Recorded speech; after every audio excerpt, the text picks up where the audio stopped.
Iran ने पहले भी दिखाया था दम और एक बार फिर है ईरान तैयार। जी हां, ईरान दम दिखाने को तैयार है। ईरान किसी दबाव के आगे नहीं झुकेगा। ईरान ने इस्राइल को नानी याद दिला दी थी और ईरान एक बार फिर यह कह रहा है कि वो आलमी पाबंदियों के दबाव के आगे नहीं झुकेगा।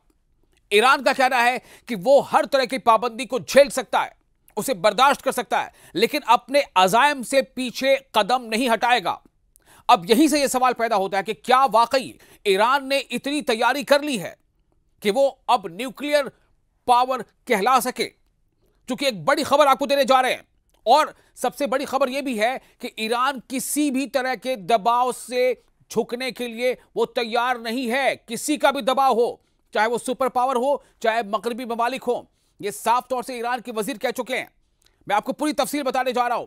जो मौजूदा हालात हैं, जिस तरह से इस्राइल पर शिकंजा कसता जा रहा है, हालांकि यह भी हकीकत है कि इस्राइल हमले कम नहीं कर रहा, लेकिन जिस तरह से कतर के दोहा में जो हंगामी इजलास हुआ, उसके बाद एक जो नए खुलासे हो रहे हैं और जो नई हिकमत अमली सामने आ रही है, उसने अरब हो या पाकिस्तान, कतर हो या ईरान, सभी के बारे में यह सोचने पर मजबूर कर दिया है कि आखिर ये तमाम ममालिक करने क्या जा रहे हैं।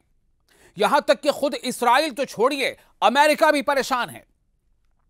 आपको यह बता दें कि 71 ईरानी अरकान पार्लियामेंट, यानी ईरानी जो पार्लियामेंट है, वहां के जो मेंबर्स हैं, जैसे हम यहां एमपीज कहते हैं, तो 71 ईरानी अरकान पार्लियामेंट का न्यूक्लियर बम तैयार करने और दिफाई नजरियों को तब्दील करने का मुतालबा भी है। क्योंकि आपको पता होगा कि खामनेई जो ईरान के रूहानी रहनुमा हैं, उनका यह कहना था कि दरअसल बहुत पहले उन्होंने अपनी एक बात रखी थी, जिसे आमतौर से एक फतवा कहा जाता है कि चूंकि न्यूक्लियर बम जो है वो बड़े पैमाने पर हलाकत का सबब बनता है। इसमें कई बार ऐसा होता है कि हम जिससे बदला लेना चाहते हैं, उससे ज्यादा कई और बेगुनाहों का कत्ल हो जाता है। कई तरह की हयातियात और नबातियात, उनका भी नुकसान होता है, यानी एनवायरमेंट का ही नुकसान होता है। इसलिए इसका इस्तेमाल करना शायद सही नहीं है। इसको ईरान के लोगों ने माना भी था, लेकिन जो इस्राइल के साथ हालिया जो जंग हुई 12-13 दिनों की, और उसमें जिस तरह से ईरान ने अपना दम दिखाया, उसके बाद ईरानी अरकान पार्लियामेंट में यह जज्बा बहुत जोर शोर से घर कर गया है कि अब मौका आ गया है, अब कदम पीछे नहीं हटाना है। इस्राइल ने जो किया, अब वो पड़ रहा है उसी के गले। बढ़ती जा रही है फलस्तीन की हिमायती मुल्कों की तादाद, यानी ऐसी हिकमत अमली। इस्राइल ने जो ईरान पर जंग की थी, उसके बाद से जो हालात बदल रहे हैं, जाहिर तौर पर दिख कुछ और रहा है, लेकिन अंदर ही अंदर बहुत कुछ ऐसी चीजें हो रही हैं जिसने इस्राइल को परेशान कर रखा है। ऐसा लगता है कि इस्राइल हताश है, बेचैन है, और उसी हताशा में और बेचैनी में उसने अंधाधुंध वहां पर हमले शुरू किए। लेकिन देखिए उसका नतीजा क्या हुआ। ऐसे तमाम देश, ऐसे तमाम मुल्क जो इस्राइल की तरफदारी करते नजर आते थे, UNGA, United Nations general assembly में ऐसे तमाम मुल्कों ने, जिन्होंने बरसों फिलिस्तीन की हिमायत नहीं की थी, इस्राइल के साथ खड़े थे, लेकिन उन मुल्कों ने फिलिस्तीन एक अलग रियासत, एक अलग मुल्क हो, फिलिस्तीन की जो लोग हैं फिलिस्तीन को, उनको अपने एक वतन होने का हक मिले, इसको यूएनजीए में मंजूर किया है, तस्लीम किया है, रिकॉग्नाइज किया है। और किन किन मुल्कों ने? फ्रांस ने रिकॉग्नाइज किया, यूके यानी ब्रिटेन ने रिकॉग्नाइज किया, कनाडा ने रिकॉग्नाइज किया, ऑस्ट्रेलिया ने रिकॉग्नाइज किया, ब्राजील ने रिकॉग्नाइज किया, माल्टा ने रिकॉग्नाइज किया, बहुत सारे ममालिक हैं, फ्रांस ने रिकॉग्नाइज कर लिया।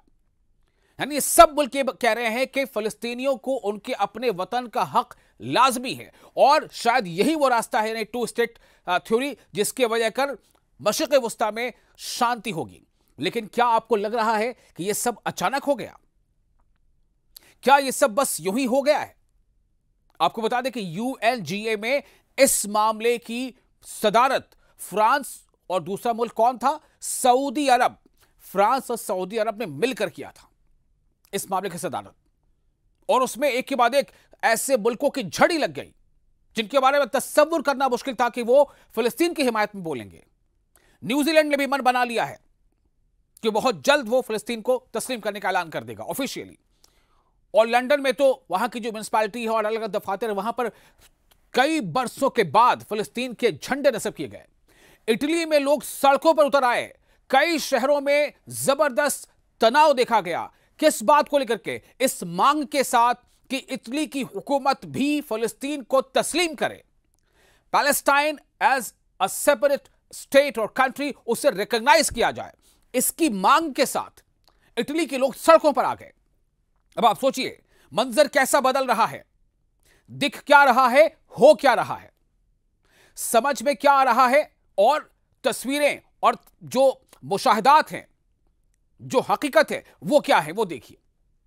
इस्राएल का साथ देते देते अमेरिका भी कहीं तन्हा ना रह जाए। अब तो लोग ये बातें करने लगे हैं। क्योंकि अमेरिका नहीं मान रहा, लेकिन ब्रिटेन मान रहा है, फ्रांस मान रहा है, जर्मनी के बारे में भी बातें आ रही कि वो भी इसके लिए अब जहन बना रहा है। कनाडा ने मान लिया, फिलिस्तीन को एक कंट्री के तौर पर मान लिया, तस्लीम कर लिया। इसका मतलब क्या होता है कि जिन जिन मुल्कों ने फिलिस्तीन को एक कंट्री के तौर पर मान लिया, एक स्टेट के तौर पर मान लिया, उन मुल्कों में फिलिस्तीन के दफातर पहले से जो हैं वो और वसी पैमाने पर होंगे, ऑफिशियली होंगे, उनके झंडे होंगे, उनके सिफारतकार होंगे, उनके डिप्लोमैट्स होंगे, सारा कुछ होगा। यानी कि जिस फिलिस्तीन को इस्राएल सफ़े हस्ती से मिटा देना चाहता था, नक्शे से खत्म कर देना चाहता था, लेकिन कहते हैं ना, जिसे ऊपर वाला रखे उसे भला कौन चखे। तो हम बात ही कर रहे थे ईरान की। ईरान ने भी जो जमामर्दी दिखाई, ईरान ने जो ताकत और हौसले का मुजाहिरा किया, जिस तरह से इस्राएल को ना के चनो चबवा दिया। तेल अवीव में सायरन ऐसे बजते थे कि वहां के लोग परेशान हो जाते थे। तेल अवीव, हाइफा, इन शहरों को ईरान ने अपने हमले से, मिसाइल हमलों से तबाह कर दिया लगभग। उसी ईरान ने फिर एक बार दम दिखाया है। जी हां, चर्चा तो यह हो रही है कि वेस्टर्न कंट्रीज IAEA की आड़ में एक बार फिर से ईरान पर पाबंदियां आयद करेंगे, लेकिन ईरान खड़ा है। ईरान बाआवाज़ बुलंद कह रहा है कि न सिर्फ हम तैयार हैं हर तरह के हालात के लिए, न सिर्फ हम मिसाइल की टेक्नोलॉजी में आगे हैं, न सिर्फ हम अस्करी तौर पर यानी मिलिट्री पावर में बहुत बढ़ चुके हैं, हम तैयार हैं, बल्कि हम किसी भी तरह की पाबंदी को भी बर्दाश्त करने के लिए तैयार हैं अगर हम पर दबाव बनाया गया तो। खुद अमेरिका के अंदर से बुलंद हो रही है अब ऐसी भी आवाजें। इन सब बदले हुए हालात के बीच अमेरिका के सेनेटर्स भी अब यह आवाज उठा रहे हैं कि फिलिस्तीन को एक सेपरेट कंट्री, एक स्टेट के तौर पर तस्लीम कर लिया जाए। अमेरिका के अंदर भी आवाज उठ रही है। तो चाहे ईरान से इस्राएल, इस्राएल से कतर, कतर से अमेरिका, अमेरिका से सऊदी, सऊदी से पाकिस्तान, उधर तुर्की का इस्राएल के साथ तमाम ताल्लुकात खत्म कर लेना, ये तमाम चीजें एक दूसरे से जुड़ी हुई हैं, ये इंटरलिंक्ड हैं। और आपको तो यह खबर पता ही होगी कि जिस तरह से अमेरिका ने इस ख्वाहिश का इजहार किया कि अफगानिस्तान जो बगराम हवाई बेस है, बगराम एयर बेस है, बहुत बड़ा एयर बेस हुआ करता था बगराम अफगानिस्तान में, अमेरिका का बहुत बड़ा फौजी अड्डा हुआ करता था, लेकिन अमेरिका को उस छोड़कर भागना पड़ा था बगराम हवाई अड्डे को और हवाई बेस को।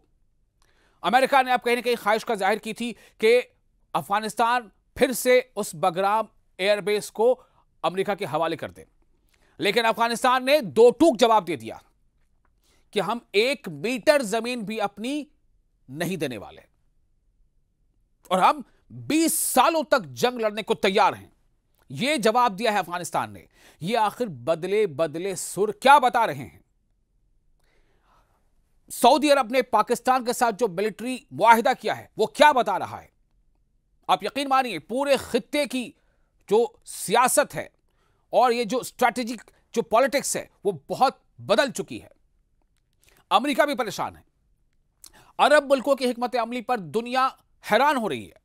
एक तरफ इस्राइल के साथ बढ़ती हुई फौजी कशीदगी और बैनुल-अक़वामी एटमी तवानाई एजेंसी यानी IAEA international atomic energy agency के साथ भी तनाव के दरमियान दर्जनों ईरानी कानून साजों ने यानी जो मेंबर वहां के मेंबर पार्लियामेंट है उन्होंने एटमी बम तैयार करने का मुतालबा कर दिया है।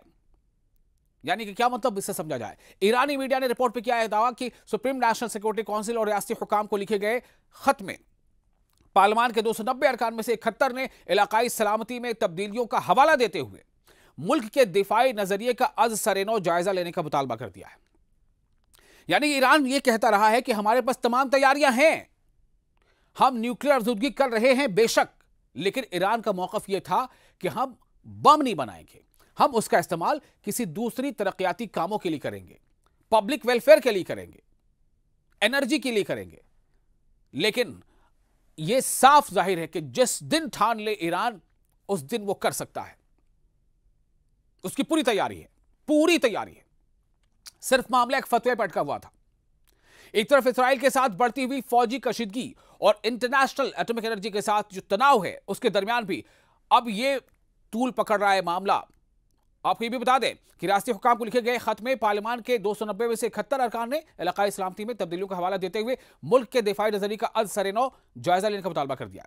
और इसी के साथ ऐसी बातें होने लगी हैं कि क्या इसराइल पर फिर से पश्चिमी देश यानी मगरबी ममालिक पाबंदियां लगाएंगे। हालांकि ईरान अभी जंग के दौर से गुजरा है, हो सकता है कि कुछ उसकी माशी हालत बेहतर ना हो, लेकिन जो हालात बदले हैं ना, और जिस तरह से ईरान, रशिया, चाइना, सऊदी अरब, पाकिस्तान, कतर, तुर्की, मतलब तमाम ऐसी चीजें हैं, कई दौर, कई मीटिंगें, अलग अलग प्लेटफॉर्म के तहत मुलाकातें, इसमें काफी कुछ बदला है। इस्राएली पागलपन कानून साजों ने अपने खत में इस बात पर भी जोर दिया है कि इस्राएल पागलपन दिखा रहा है, इसलिए उसको एहसास दिलाना जरूरी है, उसे मजा चखाना जरूरी है। इस्राएल पागलपन के दहाने पर है और जो इंटरनेशनल एक रिस्पॉन्सिबिलिटीज होती हैं, उसकी परवाह किए बगैर हमले करता चला जा रहा है। आपको बता दें कि फिलिस्तीन में जो जोर इस्राएल ने लगाया, उसने सोचा कि इससे पहले कि यूएनजीए में तमाम ममालिक फिलिस्तीन के नाम का झंडा बुलंद करें, फिलिस्तीन को सफ़े हस्ती से मिटा दो। लेकिन क्या ऐसा हुआ?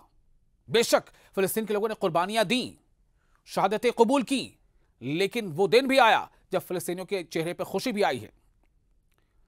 तो उन्होंने ये इस्तदलाल दिया है, यानी कि जो ईरान की पार्लियामेंट है, कि जो डेटरेंस है, यानी डेटरेंस के मकासद के लिए जौहरी हथियार रखने से मुल्क की आला तरीन सियासी और मजहबी अथॉरिटी सुप्रीम लीडर अली मजहबी अथॉरिटी सुप्रीम लीडर जो है अली खामनई, उनके फतवे की खिलाफ वर्जी नहीं होगी।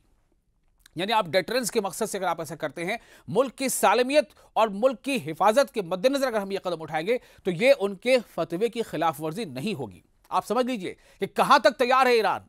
न सिर्फ ये कि उसकी तैयारी इस तरफ है, वो दिख रही है, बल्कि इस बात के लिए खुले तौर पर अरागची ने कह दिया है कि हम किसी भी दबाव के आगे झुकने को तैयार नहीं है, किसी भी दबाव के आगे झुकने तैयार नहीं है।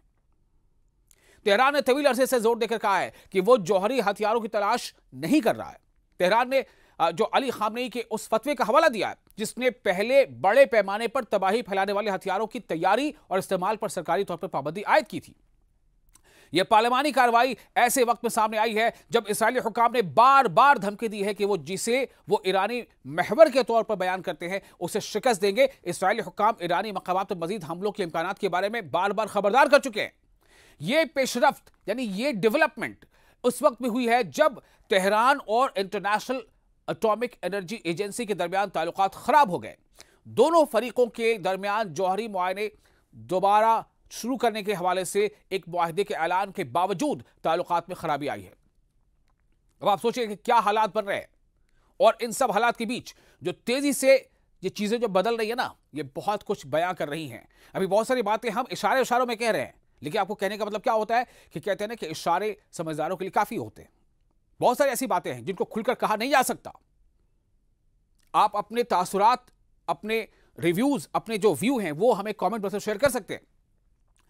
आपको बता दें कि IAEA ने पहले अपनी रिपोर्ट पे इस बात की तस्दीक की है कि ईरानी हुकाम जौहरी बम के करीब पहुंच रहे हैं। ये पहले की रिपोर्ट है उनकी यूरेनियम की अफजूदगी की सतह 60% तक पहुंच गई है, 60% तक, 60% तक। ये शरह जौहरी हथियार हासिल करने के लिए बहुत करीब है। ये IAEA के पहले की रिपोर्ट है। आप अंदाजा कर पा रहे हैं क्या बात सामने आ रही है? ईरानी वजीर खारजा अब्बास अरागची ने कहा है कि हमारा मुल्क सिफारतकारी पर यकीन रखता है, यानी डिप्लोमेसी पर, और सिफारतकारी के जरिए दहाइयों से मौजूद तनाज़ात को, जो विवाद हैं, जो तनाज़ात हैं, जो कंट्रोवर्सी, उसको तय करने के लिए हम तैयार हैं। मगर दबाव के लहजे में ज़बान को कबूल न तो किया जा सकता है, न उन पर कोई मुस्बत रद्द अमल दिया जा सकता है।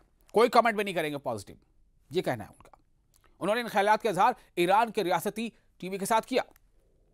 अब्बास अरागची ने कहा है कि यह मगरिब के लिए वक्त है, यानी मगरिब मतलब वेस्टर्न कंट्रीज के लिए, पश्चिमी देशों के लिए यह वक्त है कि वो फैसला करे कि उसने ताउन का रास्ता मुंतखब करना है, यानी वो कोऑर्डिनेशन का रास्ता चुनना चाहते हैं, या फिर तसादुम का यानी टकराव का। तो कोऑर्डिनेशन या टकराव, हम तैयार हैं, ये ईरान का कहना है।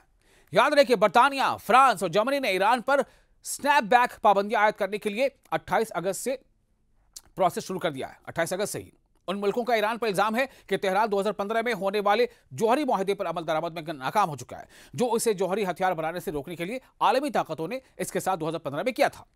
ईरानी वज़ीर खारजा के हवाले से मालूम हुआ है कि वो बैनुल-अक़वामी यानी इंटरनेशनल जौहरी वॉचडॉग यानी IAEA के सरबराह राफेल ग्रोसी से न्यूयॉर्क में मुलाकात से पहले यूरोपीय यूनियन के वज़ीर खारजा से मुलाकात करेंगे।